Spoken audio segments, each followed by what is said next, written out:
Olá pessoal, agora a gente vai começar a falar sobre a disciplina mesmo e a gente vai começar na aula de hoje a falar sobre uma visão geral de processador e características que impactam o desempenho e características que a gente vai estudar em mais profundidade nessa disciplina como um todo.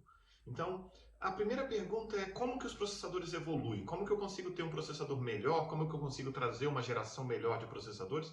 E por que que a gente faz isso, certo? Então, o primeiro item que a gente gosta de falar muito é que nós temos evoluções microarquiteturais. Algumas coisas acontecem dentro do jeito de processar, dentro do jeito de avaliar o processamento, e justamente isso que garante desempenhos melhores. Então a gente tem, por exemplo, melhorias como caches aconteceram, predição de desvio, quer dizer, branch prediction, renaming e várias outras questões microarquiteturais que dão ganhos de desempenho. Por outro lado, num outro eixo, bem ortogonal em vários casos, né, a gente tem melhorias tecnológicas. O que significa isso? A gente consegue trabalhar com a velocidade relativa do transistor e de físicas. Eu consigo fazer transistores mais rápidos, eu consigo fazer uma tecnologia um pouco mais rápido ou alguma outra propriedade, tipicamente miniaturização. E aqui vale um parêntese, né? A gente vem falando há bastante tempo de que nós temos que reduzir o tamanho do transistor, a gente tem trabalhado para reduzir o tamanho do transistor, tem muita pesquisa, muito desenvolvimento com isso, mas não basta só o tamanho do transistor, a gente também quer que ele seja mais rápido ou tenha maior quantidade. Então a gente vai falar um pouquinho sobre detalhes disso. De qualquer forma, é um outro eixo que dá melhoria de desempenho. E numa outra vertente, nós temos também a evolução do software. Então nós temos softwares mais focados em desktop, mobile, servidor, mas nós temos também características de compilação, forma de desenvolvimento melhores, metodologias que nos levam a melhor desempenho, uma facilidade em poder de expressão que nos facilita também, consegue trazer desempenho para a gente. Então a gente tem esses três eixos. Tipicamente o software acaba puxando o desenvolvimento das outras duas. Era bem interessante há muito tempo atrás, mais de 20 anos atrás, as pessoas sempre falavam para não se preocupar tanto com o desempenho, porque o próximo processador será rápido o suficiente para tornar esse software lento em algo mais rápido. Hoje em dia não é tão assim desse jeito, mas a gente continua produzindo processadores de alguma forma cada vez mais rápidos, por alguma das características ali, por questões tecnológicas e por novas inovações microarquiteturais. Bom, e a gente vai falar um pouquinho sobre a questão sobre microarquitetura versus arquitetura. O que é isso? São duas palavras que a gente está fazendo uma disciplina chamada arquitetura de computadores e eu falei para vocês que nós vamos focar em microarquitetura. A ideia geral é tentar separar essas duas coisas para vocês entenderem um pouco mais. A arquitetura é algo mais alto nível, o modelo aí do processador. Então é x86, ARM, RISC-V, essa é a arquitetura geral, uma coisa um pouco mais alto nível. Microarquitetura já é a implementação. O que significa isso? Eu vou implementar a arquitetura Intel, a geração X lá dele, ele vai ter potencialmente uma microarquitetura diferente, ele tem um interno diferente. AMD Ryzen e cada um desses você vai ter uma implementação diferente para aquela mesma arquitetura de cima. E aí, na borda entre os dois, que é uma questão muito interessante, algo muito importante para a gente falar, nós temos o conjunto de instruções, o ISA, ISA, Instruction Set Architecture. O que significa isso? Ele é o meio do caminho. Ele serve para poder fazer a ponte entre o que você pensou do alto nível, o software, e o que você está pensando do baixo nível, a implementação em hardware. Aqui no meio do caminho nós temos o conjunto de instruções, tá bom? E esse conjunto de instruções ele é crítico a ponto de poder facilitar ou, obviamente, dificultar bastante a implementação. Então, conjuntos de instruções são extremamente relevantes justamente para isso. E só para poder pegar algumas definições de conjunto de instruções, né, é a porção do computador que é visível ao programador e ao projetista de compiladores. Observa que aqui compilador e projetista de compilador e desenvolvimento de software, aí vai depender um pouco, né? Muitas das linguagens hoje em dia elas escondem completamente a camada de instruções do processador. Nós estamos falando o seguinte, você tem instruções, assembly no caso, e essas instruções estão sendo expostas para a camada de cima, tá bom? Do ponto de vista da Wikipedia, um conjunto de um Instruction Set Architecture é um modelo de abstração de um computador e é também chamado de arquitetura do computador. Então a Wikipedia já fala que a arquitetura pode ser vista como o conjunto de instruções dele, tá? E eu gosto de falar que é um contrato entre o projetista de hardware e de software, e ambos se comprometeram a obedecer com todos os pontos positivos e negativos, mas você tem um software e um hardware que se comprometeram sobre esse contrato. O hardware vai implementar essa especificação, o software vai ser escrito conforme a mesma especificação e a gente garante que essas duas coisas podem ser desenvolvidas em paralelo e que vão funcionar junto para frente. Só para poder mostrar um pouquinho, aqui eu estou dando um exemplo, por exemplo, nós temos computador Windows, computador Linux, computador Mac, com os sistemas operacionais, né, o Windows, Linux e macOS, OS X, nós temos um conjunto de instruções e eles podem rodar, por exemplo, num processador Intel de 8ª geração, como está aí, um Ryzen 7 ou no QEMU. Observe que eu botei o QEMU ali, que é um emulador de software, né? E a gente pode conseguir rodar essas coisas todas. Observa que também tem um outro cenário importante, a gente tem que pensar que existe um papel de compilador ali, que também está na camada de cima, mas que ajuda a fazer essa ponte para a gente, tá? Então, o conjunto de instruções é extremamente importante porque ele faz essa ligação entre duas partes do nosso software. Tá? E a gente já falou um pouco sobre a lei de Moore. A ideia geral hoje vigente é que a densidade de transistor dobra a cada 2 anos. Esse número já variou, já falaram nele em 18 meses, já falaram um pouco mais 30 meses, mas a ideia geral é que a lei de Moore preconiza. Anteriormente falaram que ela preconizava dobrar o desempenho, hoje em dia fala que simplesmente dobra a densidade de transistores e faz parte do papel do projetista usar mais transistores para poder fornecer o desempenho. Então, ela vai dobrar a densidade de transistor. Como é que você faz isso? Você reduz o transistor pela metade do tamanho. Então, 90 caiu para 65, para 45 nanômetros, 32, 22, 14, 10 e assim sucessivamente. E você pode ver que tem um fator aí, raiz de 2 nesse caso. Por que um fator raiz de 2? Porque se eu ocupar uma área minha antes que era 1, se eu dividir essa área por raiz de 2, eu garanto que eu consigo exatamente ocupar metade da área dela. Tá? Então, estou ocupando metade da área se eu dividir cada um dos lados do transistor por raiz de 2, é o que a gente tem em 2,07 ali, certo? Então, cada um dos uns ali viraram 0,7, aproximadamente 0,7, para a gente poder produzir um transistor com metade da área, tá?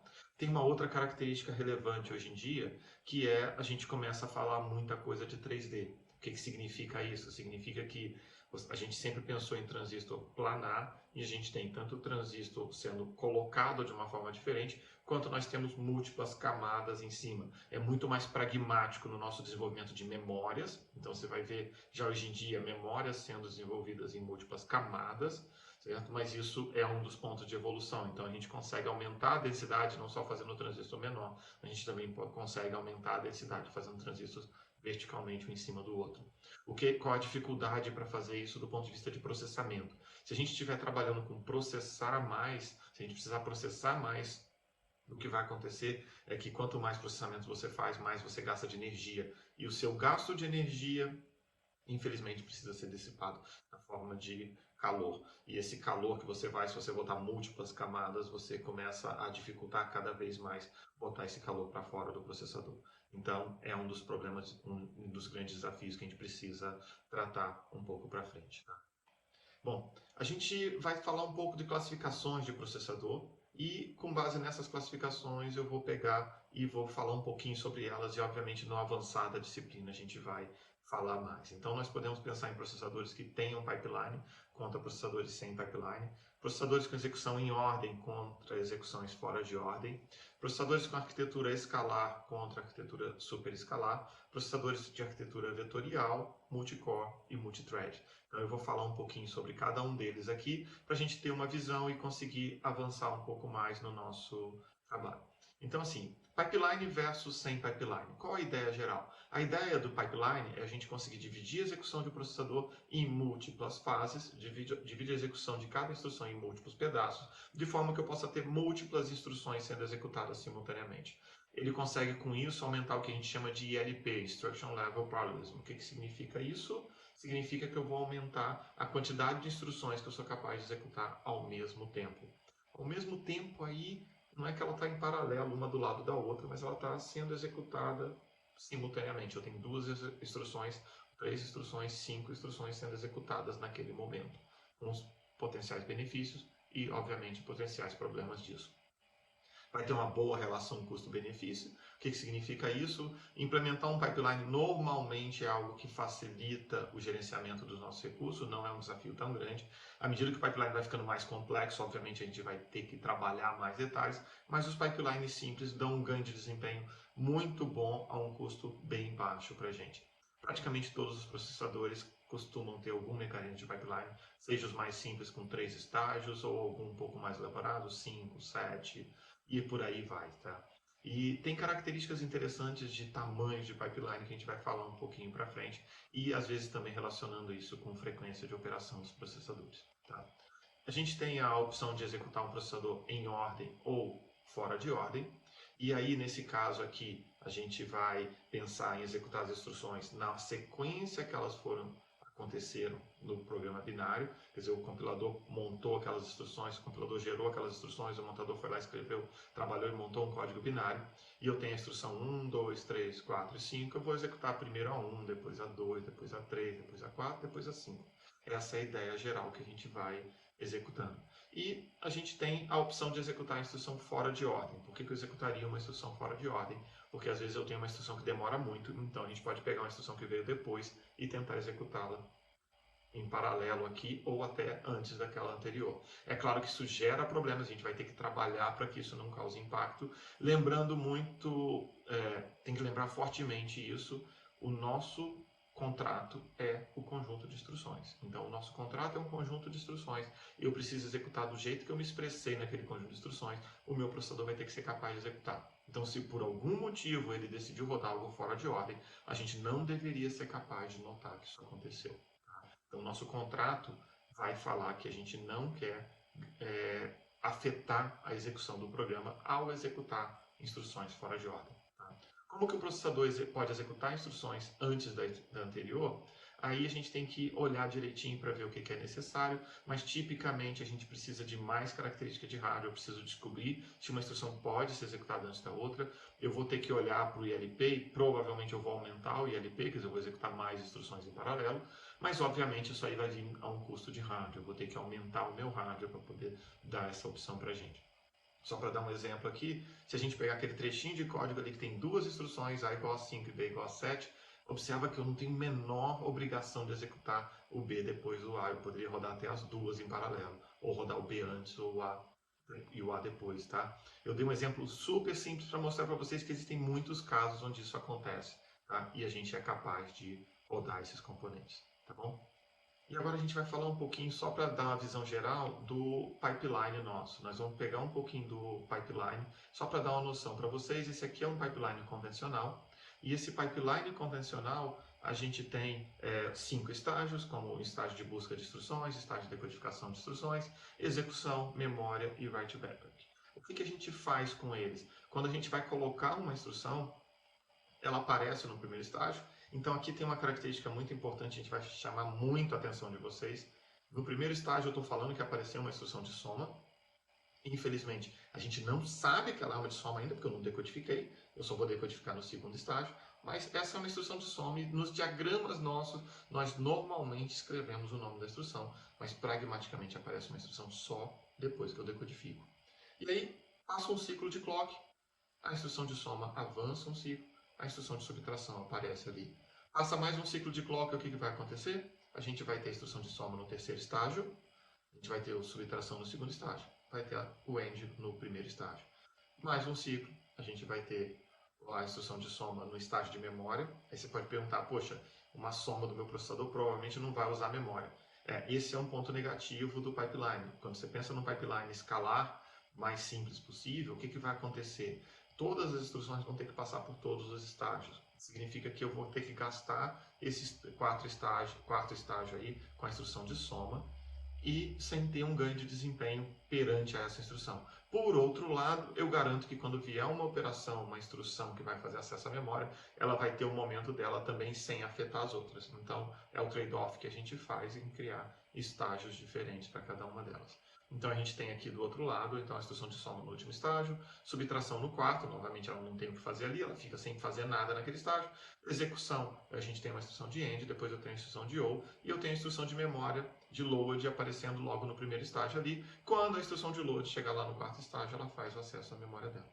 Esse aqui é um pipeline convencional, é um processador bem mais simplesinho. O que nós temos aqui? A gente pode começar a complicar um pouco mais. E aí eu vou mostrar uma figura de como a gente vai olhar esse componente um pouco mais complexo e depois a gente vai trabalhar com ela ao longo do nosso curso. Tá? Então nós temos aqui uma visão um pouco mais detalhada. Agora, cada barrinha dessa vertical é um separador de estágio de pipeline, mas eu já não tenho mais tanto aquela coisa de você vai para um lugar, para o outro, para o outro, para o outro. Uma característica muito importante que a gente pode ver que o load store já fala com a cache, ele vai falar com a cache aqui, mas embaixo aqui em paralelo eu posso fazer uma operação aritmética. Então tem uma característica que eu sou capaz aí, nesse caso aí, eu posso ser capaz de executar mais de uma instrução de uma vez só.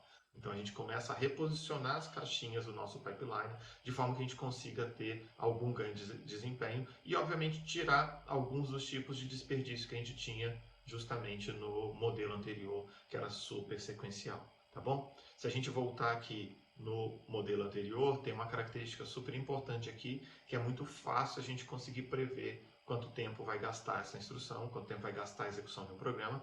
Então, a gente está falando que eu tenho a primeira instrução, que foi um add, e ela passou pelo estágio IF, ID, EX, main e write back. Então, ela passou por 5 estágios, gastou 5 ciclos.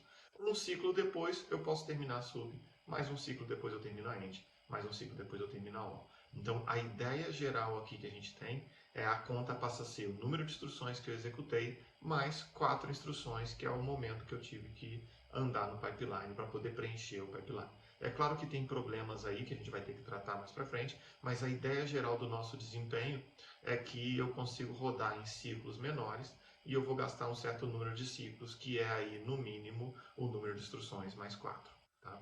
E como é que a gente faz uma conta nisso? Esse aqui já é um pouquinho mais trabalhoso, tá? Então a gente vai deixar para fazer essa conta um pouco mais para frente. A ideia geral aqui é pensar instrução por instrução, mas a gente vai ter que saber se a unidade funcional vai estar disponível para ela, se ela vai gastar um pouco mais ou um pouco menos tempo.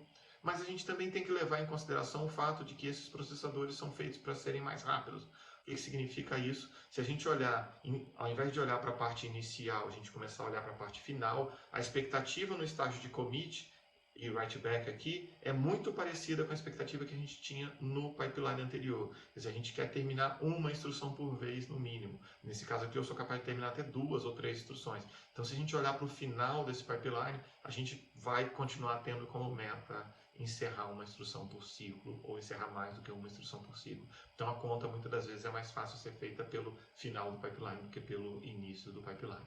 Ok, pessoal? Com isso a gente encerra esse pedaço da visão geral. Eu vou pegar um outro vídeo para discutir os demais itens que nós tínhamos falado na listagem nossa. Tá bom? Muito obrigado. Então.